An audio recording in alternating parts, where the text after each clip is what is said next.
Hello, Mr. Qureshi. I've got a couple of questions for you. Oh, hello.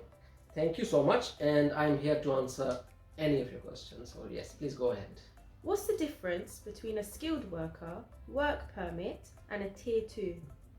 Okay, now this is a question asked by a lot of people, a lot of clients where they come to us and they always ask about can I get skilled worker visa? And if we look at the circumstance, once we explain them whether they can get it or not, then the next question is okay, if I cannot get skilled, what about work permit? Or what about tier 2? So, the reality is there's only one work visa category, that is skilled worker visa. So tier 2 it was old category, and that category has been replaced by the skilled worker visa. People also call it work permit. So there's no such thing work permit. And this skilled worker visa category was introduced for the benefit of employers. So if the employer in UK is in need of some workers and he cannot find those workers from within the UK, then they can get it from even from outside the United Kingdom. So this is basically skilled worker visa category, and this is the only one when person wants to come here and want to get a job. Okay, great. And what do you need to do if you don't get your decision on time? Well, this is something people sometimes ask, like I made application and it's been 3 weeks or 4 weeks, and what should I do? So first of all, when you make an application, according to the UK VI, decision time is 3 weeks. So this is what we are talking about when you apply from outside the United Kingdom.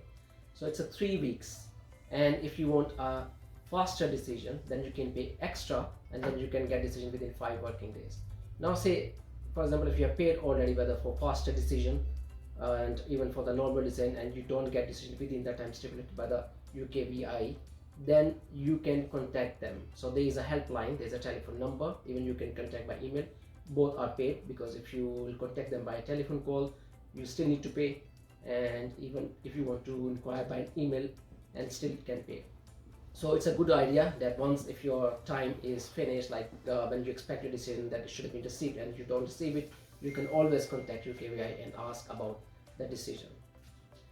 What is the updated fees of Tier 2 visa? Okay, just like as explained, tier 2 has been replaced by skilled worker visa. So yes, the fees is, there are two category fees. So it started from £719. So if someone is applying for visa which is up to 3 years, the fees is £719, and if someone is applying for visa which is more than 3 years, then fees is £1,420. Now again, even in the skilled worker visa, there are some categories which are called shortage occupation. So those are jobs which are in shortage in United Kingdom, and the UK government or employers, they desperately need people to work in those categories, for example care jobs or some jobs in construction industry. So for those, if your job falls within the shortage occupation list, that means you can pay even lesser fee. So there is £551 if you're applying for visa for 3 years, and £1,084 if you're applying for visa for more than 3 years. Now also you need to remember another cost which is associated, and they are health care surcharge. So you also need to pay £624 per year immigration health surcharge, is in addition to the fees. But if your visa is in health and care category, for example care visa or nurse or something, then you do not need to pay immigration health surcharge. So only those people are exempt from paying this much fees. What are the requirements for a visa? Okay, now it depends which category you are applying. So first of all, it is the employer. They need to issue this COS, certificate of sponsorship, and they will look at what kind of person they need and what kind of qualification they're looking for. So there is standard list and there is occupation code for each list. And so first of all, you need to fulfill those requirements, that you have relevant experience and qualification. If it is stipulated and it's written there in the list that you need to have this qualification. Also, you need to be paid according salary threshold according to that list. Say for example, some jobs, care jobs, maybe even if you get £21,000 a year, that is enough. But some jobs, they have more threshold. So minimum is £26,800. Usually they say like you need to get it. But some jobs, say for example, if you're applying for solicitor or barrister, you need to pay more. So if some job has £33,000 or £35,000, it's called ongoing rate, then you need to get that salary. So this is the first, that it's called salary threshold. And also you need to do English language test B1. And some jobs, if it requires that, you need to have a police record or police certificate, just as mentioned, teachers or care jobs, and you need to provide that police clearance certificate as well. And obviously if anyone wants to come to the UK, which is for more than 6 months, you need to have TB test and all this requirements. So these are the basic requirements what you need to have. And the final question, what are the refusal reasons?